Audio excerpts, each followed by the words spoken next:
So ayan po, magandang araw po sa inyong lahat at magbibigay ngayon tayo ng ating babala sa ating bansa. Hindi lang po sa ating bansa, kundi sa buong mundo.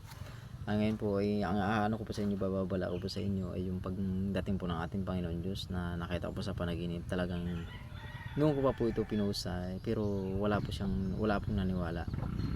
Yung pagdating po ng Panginoon Diyos ay talagang totoo. Sabi lang anong iba'y gawa-gawa lang at sulat lang. Sabi lang ay yung ano lang po, yung gawa-gawa lang ng tao. Hindi po yung gawa-gawa ng tao, kundi salita talaga ng Diyos yan na sinulat ng tao. Ayun po, ang pagdating po talaga ng Panginoon Diyos natin ay nakakatakot, nakakakilabot, dahil po nakita ko talaga sa panaginip ko. Nakakakilabot po talaga, dahil po nung nakita ko sa panaginip ko, habang dumarating yung Panginoon Diyos, binubuhay niya yung mga patay. Binubuhay niya yung mga patay. At lahat po ng mga patay na yun, ang inuuna niya yung mga nangaral po ng salita ng Diyos. At nakita ko po yun habang nabubuhay po yung mga patay, umaangat po sa lupa. Umaangat po sa lupa, and then ano po, pagkaangat po sa lupa ng mga kanyang napili at yung mga patay na binuhay, ang inangat naman po niya yung mga niligtas po niya, at yung maaari pong maligtas pa rito sa lupa. Yun po ang tribulation na sinasabi. Tapos bago po yung, kaya po ang mauuna talaga, rapture muna bago po tribulation. Rapture muna po. Ang pagdating po kasi ng Panginoon, yun po kasi nakita ko at yun siguro talaga po mangyayari. At yung pagdating nga po ng Panginoon Diyos, yun po ay bubuhayin mo ng mga patay. Pagkabuhay po ng mga patay, saka po naman iaangat po yung mga napili po niya, iangat po niya sa kalangitan din. Saka naman po niya palilindulin na sobrang lakas po talaga, na talagang kawawa po talaga mangyari sa ating mundo. Hindi po ito pananakot baka sabihin tinatakot ko kayo. Ito'y totoo. Hindi po ako magagawa ng video ito kung hindi po ito totoo, at hindi po kayo matatakot kung hindi ito totoo. At ito'y mangyayari. Wala pong imposible sa Diyos. Talagang lahat po ng sinasabi niya at pinapakita niya ay nagkakatotoo. Kasi nga Diyos siya. At hindi po siya nagkakamali. At ngayon po, yung ang pinakita naman po sa akin, pagkaangat po niya, nag-rapture na po, tribulation naman po. Yung tribulation na babalikan niya, tribulation naman po. Papalindulin naman po niya na sobra-sobra. Sobrang lakas po talaga. At nakakatakot po ito. Lahat po ng lupa nagbiyak-biyak. Lahat po ng gusali, bahay o anuman ay nahulog sa ilalim ng hukay na lupa. Ubos po lahat yan. Ubos po lahat yung gusali. Mag-isa bahay, mag-isa puno. Ubos po yan. Wala po natira. Ay yung mga tao po naligtas. May mga tao din naman po naligtas. Kaya laan po talaga. Nakakaawa po ang nangyari sa kanila. Yun po nakita ko sa panaginip. Tapos po yung ako, tsaka yung mga kapatid ko, nakita ko po sa yun po nakita ko sa hukay Pag laglag po ng mga tao, ng mga kakilala ko, saka yung basta mga yung po sila nahulog po sila sa hukay, sa malaking hukay po. Nagbiyak-biyak po talaga ang lupa. Sobrang lakas po ng lindol. Tapos po, nung mahulog po yung mga kapatid ko, malalaglag din po ako. Yung ngunit ako nakakapit po sa isang ugat. Tapos nung isang ugat na yun, mabibitaw, din po, bibitaw po dito sa lupa.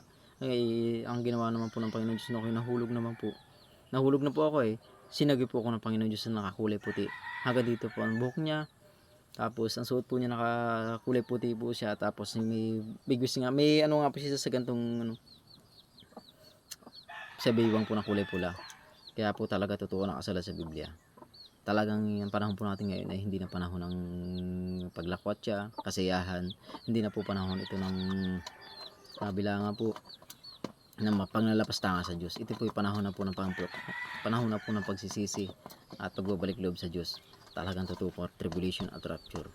At yung mangyayari po yung sa tribulation at rapture, yung tribulation po yun, nung ako mahulog sa hukay, hinawakan po ako ng Panginoon Diyos at inangat po ako pataas. Pagtaas po sa akin, nilagay po ako sa isang safe na lugar po na hindi na po guguho. Nakita ko naman po ang mga tao doon na naligtas po ng lindol, na malakas sa lindol. Nakakawa po talaga sila. Ang nangyayari po sa kanila ay magpapatayan. Hindi, pagkatapos nila magpatayan, ang gagawin po nila, yung pang nasisira po ang ulo, na talagang namumula na po ang mata sa galit. Namumula na po talaga ang mata sa galit. Grabe po talaga. Grabe po pinarusa ng Panginoon Diyos sa kanila. Dahil po yung sa pagtalikod nila sa Diyos at yung pagnalapastangan nila sa Diyos, ang karamihan po talaga ay yung matitira po dito sa lupa ay kakawa talaga. Sobrang dami po natira dito sa lupa, hindi masasabihin lahat po nahulog sa hukay. Hindi po. Ang swerte nga po dun yung nahulog sa hukay, yung mga namatay. Swerte po sila. Swerte po yung mga mahulog sa hukay.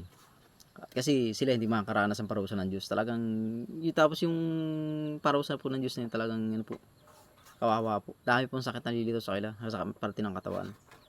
Lahat po ng namumuno sa ating bansa ay sila makakaranas ng mga galit ng Diyos po. Sila po makakaranas ng lahat ng yan. Yung galit ng Diyos sa mundo, galit ng Diyos sa mga tao. Yung mga nakita ko po yung mga leader ng bansa ay maging sa pangulo, senador, gobernador, lahat po. Maging sa kapitan, kagawad, lahat po nakita ko, lahat na nabasa po, lahat na namumuno sa ating bansa. Nandoon na po lahat. Doon sila sabay-sabay paparusahan ng Panginoon Diyos. At yung mga sinasabi dyan na hindi totoo ang rapture, tribulation, hindi po ipapakita yan sa panaginip ko kung hindi totoo.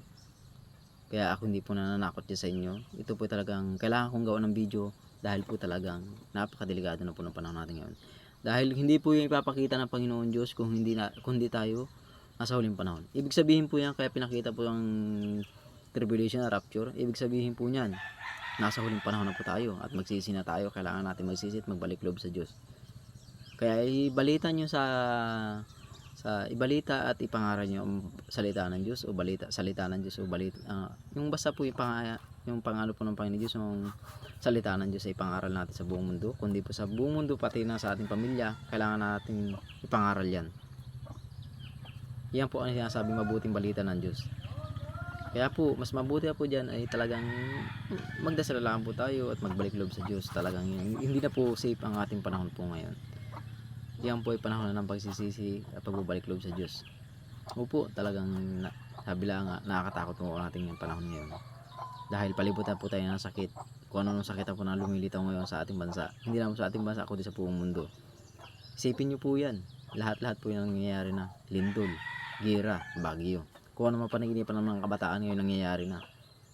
Yan po ang ibig sabihin, papangalatin na po ng Panginoon Diyos ang kanyang espiritu para malaman ng mga tao at magbabala ng mga pinapakitaan niya sa yung binibigyan po niya ng espiritu niya ay magbabala sa mga tao. Yung po ginamit ng Panginoon Diyos para magbigay babala at para magsisi ang mga tao, magbalik loob sa Diyos.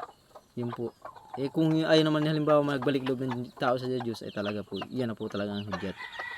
Talaga pong, ito na talaga po yung sinasabing tribulation rapture na sinasabi sa Biblia.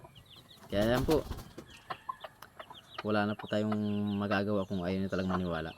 Kung magsisi, kayo na pong bahala. Basta wala na pong kasalanan dyan, wala na po akong kasalanan sa Diyos. Dahil sinabi ko na po sa inyo, talagang ito na talaga po sinasabi ng Panginoon Diyos na rapture, tribulation. Yan lang po.